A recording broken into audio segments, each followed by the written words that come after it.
Hey, got the other view for you guys. Hopefully you like that. That's close on me. Hey.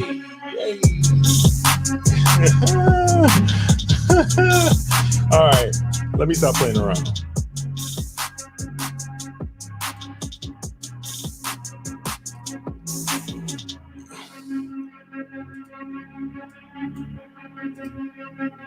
All right, gotcha. All right, I'm tinkering around with this system and we're going to get into it. So today we are talking about Tasha K and Cardi B. In particular, I'm going to talk to you guys about here in this podcast episode 49 of the Karat Juice Podcast, why I think Tasha K and Cardi B and the precedent-setting case that recently happened where Cardi B won a civil lawsuit for defamation where Tasha K is going to have to pay over $1.2 million is something that we need to talk about, especially as content creators. Okay. Let me run that back for you guys again. Tasha K lost a lawsuit for defamation to Cardi B recently, where she's going to have to pay over $1 million to Cardi B for creating YouTube content. Why is that important? I think that is important because as a content creator, especially somebody in the social commentary space, this could happen to anybody that creates content if they're not careful. So just a little bit of a disclaimer. I didn't want to get into this. I really didn't react to the whole Tasha case incident and everything because I have respect for fellow content creators. I'm not doing this to smear Miss Tasha K. I'm not doing this to try to kick her when she's down. I'm going to only talk about the facts of the case.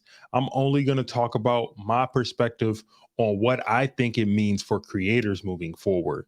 What she has going on as far as what she's going to have to pay for money and stuff. This is not a victory lap. I'm not celebrating this at all. So that's kind of my disclaimer when it comes to that. So Tasha K, who is Tasha K? So Tasha K is a very, very popular YouTuber. And she has over 1 million subscribers on YouTube. Her YouTube channel is called Unwind with Tasha K. I'll get a picture of her up here for you so you could check it out. Tasha K. There we go. And that's a picture of Tasha K there. So her YouTube channel is called Unwind with Tasha K. I'll check right here at the moment. I think she has over 1 million subscribers and has done very well for herself. The type of content that she does is celebrity gossip, commentary, perspective, and she is known for exposing things. She's known for getting the scoop on stories before they happen and breaking stories. She's done it multiple times. So that's kind of what she's known for. And in this incident here, it kind of backfired on her. Let me get myself off the screen. So that's Tasha K, and that's who we're talking about here today. And the reason why I wanted to bring this up is because I'll still say alleged, even though she's been found guilty of it. It was alleged in the lawsuit that Tasha K was lying about Cardi B, pretty much. She was saying things that were not true. And Cardi B said it caused her to have undue stress. She had suicidal thoughts because of it, because Cardi B said, Tasha K said that Cardi B had sexually transmitted diseases. She also said she does some other things that weren't true. And Cardi B made the move that surprised everyone. She went after her in court and she won. So the aftermath of this is what I'm interested in, because I want to know, what does this mean at the end of the day for other people on YouTube, people who talk about celebrities, people who provide social commentary, because it matters. It's something that we're all going to have to deal with. And one thing that I would tell people moving forward is, you need to be wise and really take heed. And what's the best word to say? You need to be careful who you talk about. You need to make sure that when you break a story or you're talking about a celebrity, you do it with a source. And I'll get into further detail with that, because that's what I always do. And that's what I found to be the most helpful. Because if anybody says, well, you're lying on this person, or this is not true or whatever, I have a source. I'm not a news article. I'm not a news publication. I'm not a journalist. But if I could cite a source, I could say I'm speaking about that source. I'm not specifically speaking about the person. I'm speaking about the story, and that person happens to be a part of the story. So you kind of can have some level of separation there, because I never wanted this channel to be something about disparaging anybody or speaking ill or bad about anybody. That's not what this is for. And that never was my intent. So basically what I'm going to outline here and talk about in this podcast is, there has to be a level, especially when you're on YouTube and you've been on YouTube for a while and you're monetized, you have to move in a particular way to make sure that you're protecting yourself. So without further delay, I want to go actually to the article that is in question here with this story, so you guys can hear and see exactly what we're talking about in this case. And then I'll give my reaction, my thoughts to it from there. If you're just coming in, thank you for watching. I really appreciate you. And here we go. The source is courtesy of billboard.com, and it indicates here.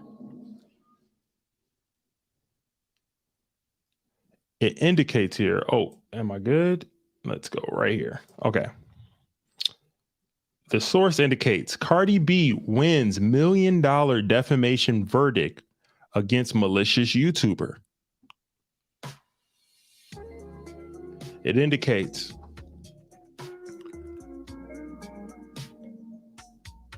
Tasha Kibi was found liable for defamation and 2 other forms of wrongdoing over her YouTube videos and other internet posts. Okay. It indicates here a federal jury on Monday, January 24th, sided with Cardi B on her accusations that a YouTuber named Tasha K waged a malicious campaign to hurt the superstar's reputation, issuing a verdict that the woman had defamed the rapper and awarding more than $1 million in damages. $1 million in damages. Okay. That's a lot of money for YouTube, what you say on YouTube. It also says here, following a 2-week trial in Atlanta that featured testimony from both women, the jury returned a verdict that Tasha Kibi was liable for defamation and 2 other forms of wrongdoing over her YouTube videos and other internet posts, which claimed that Cardi B had contracted herpes, among other unsavory rumors. So that is the alleged crime. That is what happened. And this is insane here. Okay. Let's go down further and kind of dig more into this article and what it's stating. It also indicates here, Monday's verdict awarded Cardi B $1.25 million in damages, but the total could potentially end up higher. Proceedings will kick off Tuesday to decide whether Kibi owes additional punitive damages or whether she must reimburse Cardi B's legal expenses. Following the verdict, Kibi tweeted that she and her attorneys had fought really hard and thanked her legal team for their long hours and sleepless nights. She indicated it's only up from here, according to Tasha K, and would see y'all in a few days. An attorney for Cardi B declined to comment. So Cardi B's real name, Belcalis Almanzar, sued Kibi in 2019 over dozens of videos that contain shocking claims about the rapper. One video cited in the lawsuit includes a statement that Cardi B effed herself with beer bottles on effing stripper stages. Others said she had contracted herpes, that she had been a prostitute, and that she had cheated on her husband, and that she had done hard drugs. Wow, there's a lot there. There's a lot there. There's a lot there, guys. I'm just being honest with you. All right. It also goes on to say here, a trial kicked off on January 10 in Georgia federal court, during which both women took the stand. Cardi B testified that she felt suicidal in the wake of Kibi's videos and said that only an evil person could do that ish.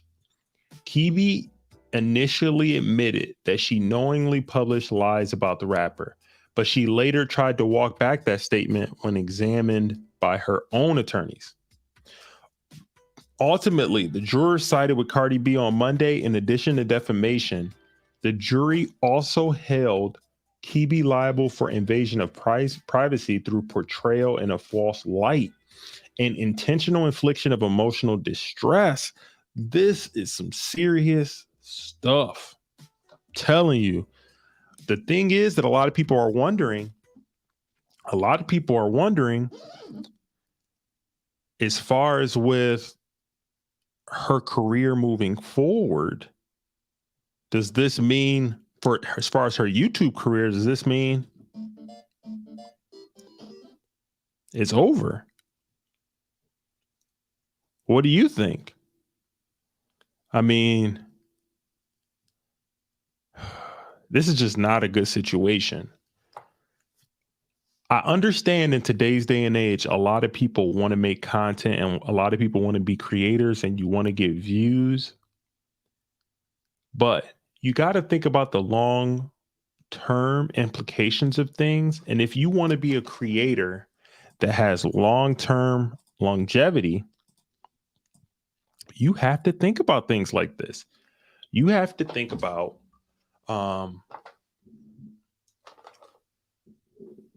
what happens if somebody sues me? Have you ever considered possibly getting an LLC? These are things that you have to start thinking about if you want to take this serious. And far too often, I don't think a lot of creators think about that. You're just thinking about the next view. But what happens if something you talk about rubs somebody the wrong way? You don't have the funds yet. You're not there like that. And then one of the creators or the celebrities or something that is more well off than you, which is probably the case, or you wouldn't be talking about them for the most part. What happens if they sue you and you don't have any resources or funds or anything to defend yourself? It's things you got to start thinking about. So, yeah. So let's continue on with the article. So it goes on to say here, ultimately, the jurors sided with Cardi B on Monday. In addition to defamation, the jury also held Kibi liable for invasion of privacy through portrayal in a false light and intentional infliction of emotional distress. Kibi's attorneys can challenge the verdict. Whew, man, this is some serious stuff. It says here, Kibi's attorneys can challenge the verdict to the judge in the weeks ahead. If he upholds it, her attorneys can then appeal the verdict to a federal appeals court. Cardi B was represented in the trial by Lisa Moore and William Pequignot of the law firm of Pequignot LLC, and by Gary P. Adelman and Sarah Matz of Adelman Mats PC. Kibi was represented by Seder Sabak and Olga Esmailova of Sabak and Esmailova PC. Ooh. Yeah. So there is some serious things going on with this story. And the main thing, hold on, let me switch up this here. The main thing that I wanted to get to and that I wanted to talk about is, what does this mean for content creators? What does this mean for content creators moving forward? What does this mean for us? Okay. Let me get my lighting right. What does this mean for us as content creators? Okay. The main thing is, as a content creator, we need to start being prepared. If you're somebody that's serious and you're somebody that's thinking about doing this full time, you should be considering an LLC, a limited liability corporation, so that you could protect yourself. And if something like this were to happen, it wouldn't be attacking your personal assets. That's something that I would be thinking about for sure. But personally, I wouldn't be making content strictly about other people, about celebrities, things like that, especially not doing it in a disrespectful manner, spreading lies, doing clickbait stuff. I think this case, if anything, will change all of that. This case, for sure, is going to change the outlook and the approach of a lot of people when it comes to making gossip content, because a lot of the gossip stuff is not true in a lot of instances. So if you're in that field and you're doing that type of content, this is scary. I ain't gonna lie. This is very scary. Okay. And I always cite my sources, and I try to be as respectful as much as I can. I always treat everybody with respect. If you've ever been in my comment section, you know I never call anybody out of their name. I'm not trying to spread lies or anything like that, because I have, like a code that I live by, but I'm trying to just like spread things out to people to be like, hey, you need to be a little more sound and wise when you're operating. And hold on, let's see here. Oh, we got comments here. Oh, there we go. Sadie DeVille, shout out to you. Oh, wow. Yeah. Summer is on point. Great lighting, Carrot. Oh, appreciate it. Thank you. Appreciate that. I'm trying to get the setup better. I can like change the color temperature and all of that. So I got some more stuff in the works too. I got a better key light coming, so the lighting is really going to be able to go top notch. But I appreciate you guys talking about that. Hi, Monte. Appreciate it. All right, here we go.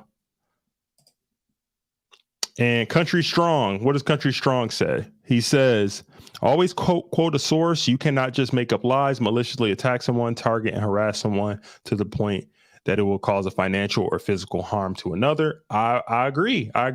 And that's something that I always do in my social commentary. I always quote a source, and I always try to keep the content and the topic. I add some humor in there, but I always try to keep the subject matter about the story and pertaining to the story and the topic at hand, and not necessarily just the person.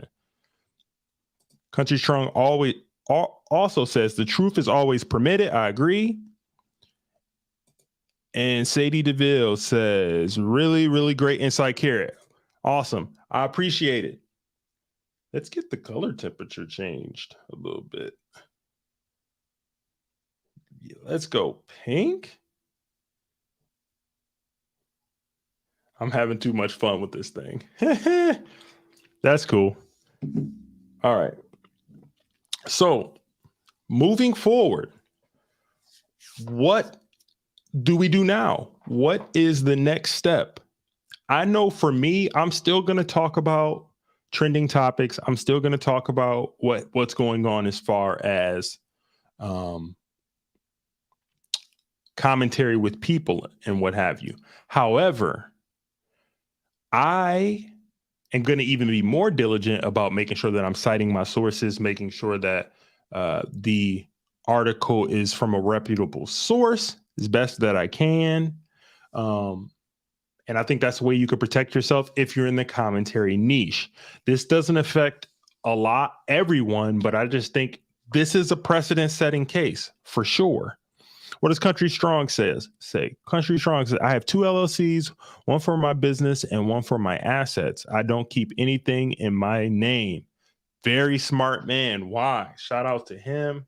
Hit you with applause for that. Yeah, you got to protect yourself. And by all means, I am not giving you financial advice in this, but this is just something you have to be mindful of in today's day and age, because even like 10 years ago, it seems like way more people are liable to go to court and sue you rather than go other routes. If it's something, especially if it's something that's not true, people need to protect their name, especially if you're in the public eye, if you're somebody that has a reputation that you're trying to, because some of the things that was being alleged by Tasha K in this incident could have affected Cardi B's money when it comes to different sponsorship deals she was trying to keep, appearances with different companies that she's working with, emotional distress, like just what she's getting from her fan base. There's so many other factors that are going on with a case like this, where I understand, I truly do understand where the jurors were coming from, because I mean, you have to be really mindful of what you're saying now online. If you're going to be taking this seriously, if you want to be a full-time YouTuber, if you want to be a full-time content creator on whatever platform you are, you need to be intentional about what you say. You need to mean what you say, and you need to do some level of research before you just get online and start talking. I'm not saying you have to be a full-on documentarian. I'm not saying you have to be a journalist, but there is a little bit of research that you can do before speaking about something to at least have some kind of grasp of the topic that you're talking about. And that's something that I've seen too much online, where people just see the story that's trending and start talking about it without not even before even reading the article, before even getting a little bit of perspective about the situation, a little bit of backstory, so for some further context. And that's something that I'm going to try to be even better about, is making sure that I'm getting further context. And there's been stories that maybe 2 or 3 months back, I would have just went with the story right away, but I have chosen to refrain from just posting every story now. I've actually been a little more selective with the content that I'm coming out with. And yes, I'll still do some trending topics and what have you, but I definitely I recognize everything. And if I see anything that's happening, that's moving, I think this is going to change some things, at least in the commentary space. And steps moving forward, things that I'm going to be doing more with this channel, definitely going to be leaning more into the productivity. I really enjoy doing that. I'm actually going to be coming out with chapter 2 of the series of Atomic Habits by James Clear. So I'm gonna be doing my summary of chapter 2. That's going to be coming out Thursday. I'm going to also be putting out some more pre-recorded content of some topics that I want to talk about. You can expect the video to be coming Wednesday. You definitely can expect another video to be coming on Thursday and Friday. And my lighting is getting a little bit dim there. Do you guys see that? See, I'm working on my lighting right now, and anybody that wants to start a YouTube, anybody that plans on creating content, one thing that I've noticed and one thing that I'm realizing is the most important thing, in all honesty, is your lighting. Your lighting is more important than your camera. Your lighting is more important than um, so many other things, your composition, how you set up your shots. I would tell anybody, invest in some good lights over anything. Right now, I'm sitting in front of a light that I purchased for about $80. It's a key light, a ring light, but it's not bright enough. In all honesty, it's better than what I had just starting out. But a lot of people just spending $80 on a really good key light could be the difference for your content. I invested and I have another light coming that's going to be a actual dedicated key light that's going to be able to illuminate and really softly illuminate my entire face. But I would say start with at least a key light, and that could upgrade your content. I'm going to eventually do a studio tour at some point when I get this set up exactly the way I want. And oh, it's got a notification. Okay, cool. So that's kind of been what I've been thinking about and what I wanted to talk about when it comes to this story in particular. But I'll open it up now. And if anybody has any questions, go ahead and feel free to talk to me about them. I also might do a little bit of a news roundup. I haven't got on here and live stream recently. If this is your first time listening to the Karat Juice Podcast, thank you for listening. Like the video if you enjoy the content. Subscribe to the channel to get more content like this. Right now, we are live streaming on Twitter and on YouTube simultaneously. Also, for my audio only listeners on the podcast, anywhere you listen to podcasts, I appreciate you for listening, and I appreciate you for rocking with me. It will really help out if you enjoy this content to go to Apple Podcasts and leave a 5-star review, as it really helps to get this podcast pushed out to more people. And I will say that when I first got started with this podcast, I didn't know that I would end up on YouTube. But I definitely appreciate the skills and everything that I had to learn to eventually have the courage to start doing the podcasting and the YouTube. It's all tied in. And I will give you guys a little bit of background, a story here to kind of round out the podcast. So I think one of the major reasons why I am able and have been able to have some success here podcasting as well as on YouTube is about 4 years back, I had a turbulent year. It's about 4 years, 2018. I had a turbulent year in 2018.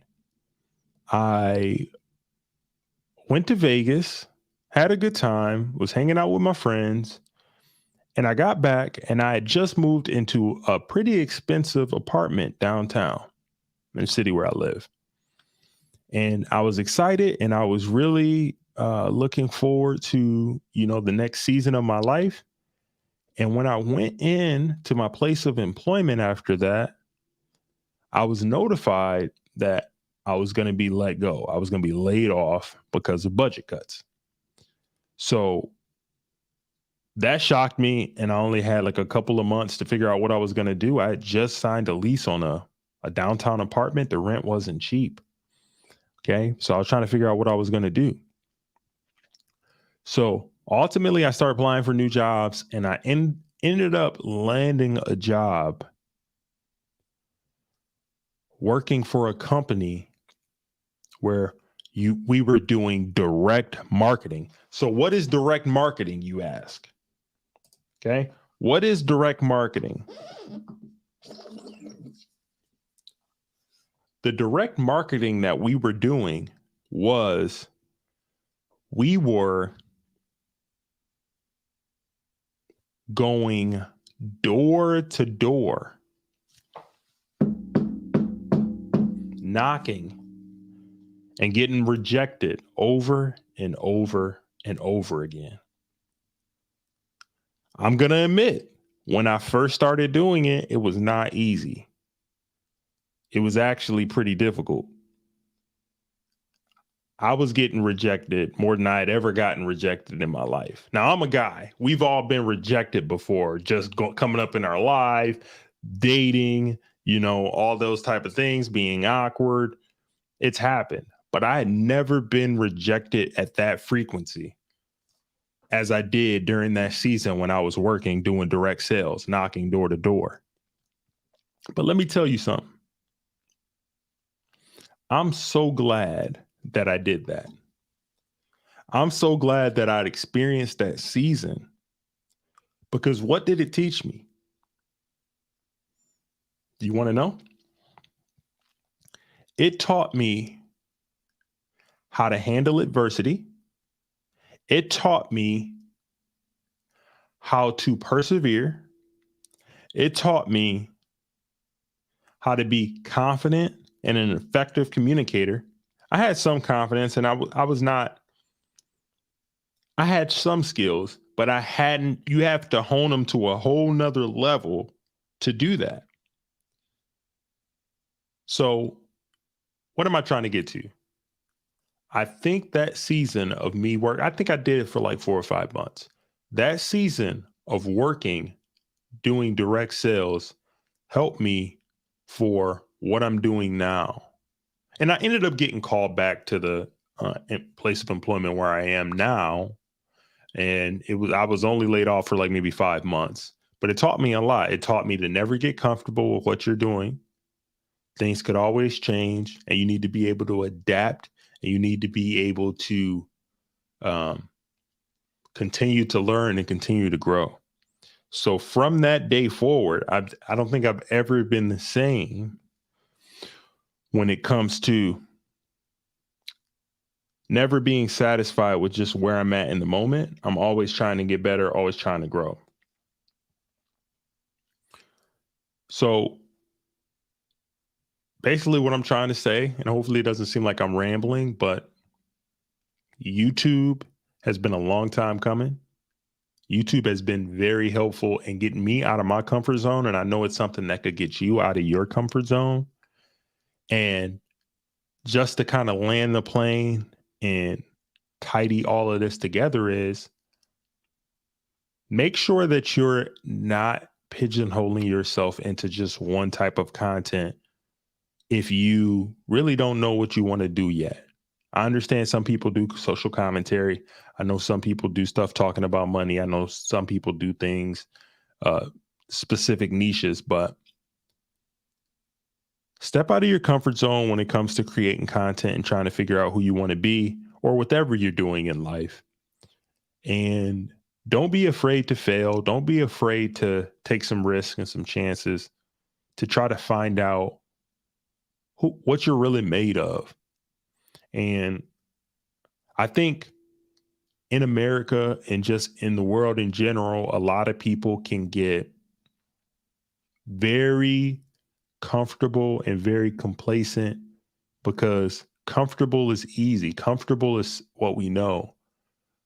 But the real growth happens when we step out of our comfort zone a little bit and when we start to experience that anxiety in a good way. And the best thing that you can do is take some chances, seek guidance, seek mentorship, but be careful and be wise out here in these YouTube streets when it comes to just talking about others if you don't have some background, some research on the topics. I want everybody to keep the channels that they're building. And I know a lot of people go into social commentary because it's easy. I'll take that back. It's not easy, but the barrier to entry to it is not as high as some of the other niches, because all you really need is a phone, a story, and a camera, and you could post on YouTube and talk about something like that.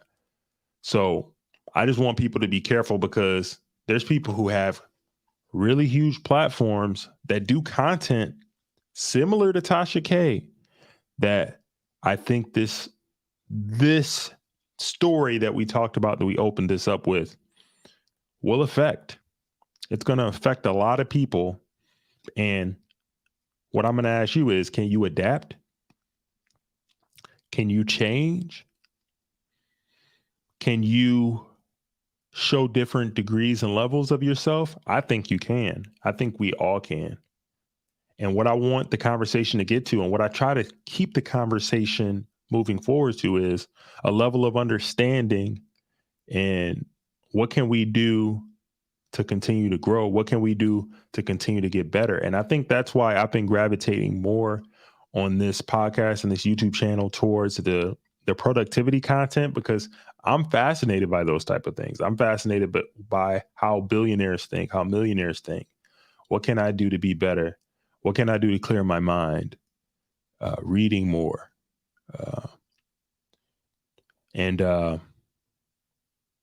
Yeah, that's just kind of what I wanted to talk about today. I wanted to give a little bit of insight into the Tasha K Cardi B situation. However, I think this is good. I got a lot of big things coming for you guys when it comes to the studio. I'm not quite done yet. I got some more things happening when it comes to how I'm going to be laying all of this out.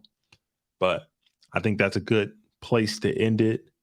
We're at the 45-minute mark. I like to keep the podcast nice and concise and clear. So if you're still watching or you're checking this out on the replay, thank you for watching. This was kind of just like a stream of consciousness, but it's all good. I just go off the cuff with this sometimes, and you know what? That's okay. Everything doesn't have to be perfect. So if you enjoyed this, go ahead and like the video, subscribe to the channel if you want more content like this. On here on the Karat Juice Podcast, I provide commentary and perspective on popular culture, trending topics, dating, true crime, and I also add in productivity tips to help you become a better podcaster, creator, or just productive person. And like I say every time on the Karat Juice Podcast, love somebody, hug somebody, and do something good for somebody, not expecting anything in return. And until next time, peace. See you next week.